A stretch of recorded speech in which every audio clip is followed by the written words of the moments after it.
नमस्कार. ज्यांच्या पत्रिकेत गुरु शनी याची युती असेल, या 2 ग्रहांची युती असेल, अशा व्यक्ती इंटेलिजंट असतात.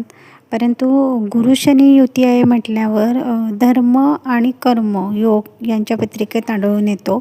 त्याच्यामुळे शनीचं जर कारकत्व जर चांगल्या प्रकारे त्यांनी जर त्याचा वापर केला गेला, म्हणजे शनीचे चांगले गुण म्हणजे डिसिप्लिनरी नेचर, पंक्च्युअलिटी, ह्या जर आणि गंभीर आणि चिंतन करून मगच एखाद्या गोष्टीचा निर्णय घेणं आणि लेझीपणा अजिबात नसणे, हे सगळ्या चांगल्या गोष्टी शनीच्या पण असतात.